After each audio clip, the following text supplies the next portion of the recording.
Hey, how's it going, fight fans? Welcome to Mindful Combat. If this is the first time you checked out my channel or any of my content, then why don't you consider sticking around and helping me grow my fight platform by hitting the subscribe button and getting involved in the conversation below.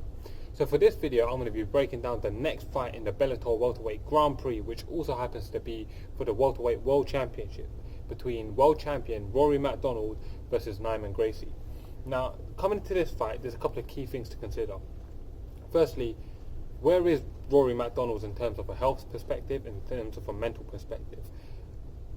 He put it out there after his last fight that he wasn't sure that he had that mental edge anymore to be able to keep fighting and, just be able to hurt someone no more. He felt like it started to conflict with his faith and everything that he believes in as a man, and I respect that. I respect that he was open and honest about it. And Neiman Gracie coming into this fight, he's young, he's hungry, he wants to be able to achieve everything. He wants that world title that Rory's got. He wants to win that Grand Prix. He wants that $1 million. He wants to represent the Gracie name. So they're definitely at very different stages of their career. And how is that going to play out? This is also a very fun fight. It's a very key fight in the welterweight division in general.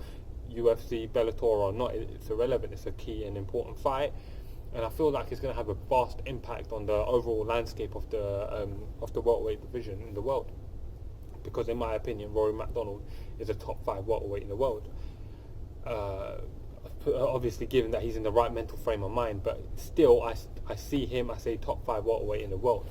So, guys, let's get straight into it. Let's go through the tape. Rory MacDonald comes into this fight actually a year younger than Neiman Gracie. Rory MacDonald's 29 years old. Neiman Gracie is 30 years old, and I'm sure I'm slaughtering his name. South London accent. What are you gonna do, bruv? So yeah, Rory at 29 years old is 1 year younger than Gracie. Now that's a bit deceptive because Rory MacDonald has been in wars, notably the wars with Robbie Lawler, with with Douglas Lima. He's had some tough fights and hard wars throughout his career, and I don't feel like he's as young and as fresh as his age would suggest. He's been fighting for a long time, since he was 16 years old. And he fights a guy who's already had 9 professional fights, who very much still wants it and is in the physical prime of his life and the physical prime of his career. So I would say, in that sense, Neiman Gracie is the fresher man. He's younger in the game. You know what I mean? That's what I'm getting at. Rory MacDonald is vastly more experienced with a record of 20 wins, 5 losses and 1 draw versus Neiman Gracie's 9-0.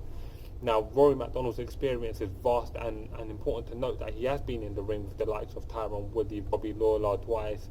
He's been in the ring with Stephen Thompson. He's been in the ring with Douglas Lima, because Neiman Gracie, he's had 9 professional fights and he hasn't fought that level of competition before. So there is a vast discrepancy in the experience in the game.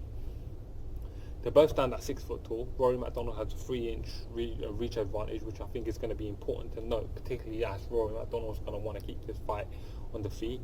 So coming into this fight, I think Rory's going to adopt a more striking style. That's the way he's going to be fighting. And whereas Neiman Gracie, his bread and butter is a Gracie, he's going to be looking to take this fight down. When we're thinking about their key wins, with Neiman Gracie, there's not really much to write home about. His last win over Ed Ruth is probably the best win of his career, and I do think a lot of Ed Ruth, so I'm very impressed by that win. So that's his key win. With Rory MacDonald, you got to look at guys like Nate Diaz when he ragdolled him. He beat BJ Penn back when BJ Penn was still somewhat relevant. He beat Jake Ellenberger when he was a title contender. He fought Damian Maia. He beat Damian Maia before Damian Maia went on his title run. He beat Tyron Woodley before he went on to become a world champion. He beat Tarek Safadine, who's a former Strikeforce world champion.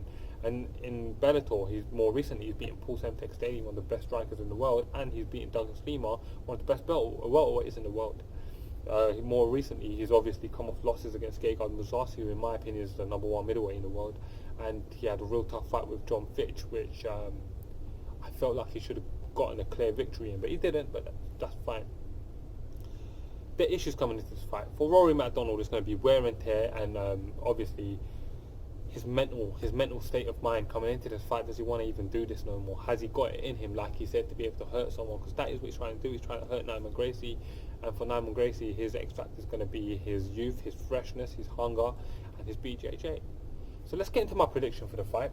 In my opinion, despite the discrepancies in let me rephrase that. In my opinion, despite the fact that they are in such different mental frames of minds coming into this fight, despite the fact that Rory ain't as hungry as he was, ain't as savage as he was, he ain't that Canadian psycho that everyone knows him as anymore, the vast difference in experience and skill set should ride Rory MacDonald home to the victory here. I feel like he is an incredibly well-rounded, talented fighter, still in his physical prime, if not his fighting prime.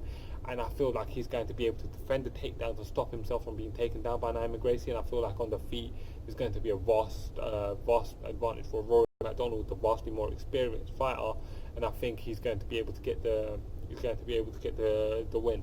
So guys, for my official prediction, I'm going to pick Rory MacDonald to keep the fight standing and just pepper Neiman Gracie to be able to get the unanimous decision over 5 rounds. I would have predicted a finish if Rory MacDonald was in any different kind of frame of mind, but he isn't. So given consideration to his frame of mind and everything that he said coming into this fight, I'm picking Rory MacDonald to be able to get a unanimous decision over 5 rounds of fighting. That's my pick. Anyway guys, let me know what you guys think. Comment below and let me know if you think Neiman Gracie is a supernova and is about to take Rory MacDonald out and take out Douglas Lima and become the next big welterweight in Bellator, and I wouldn't mind seeing that. And let me know if you think I'm wrong. Comment below, share out this video to everyone you know, and thank you for watching guys.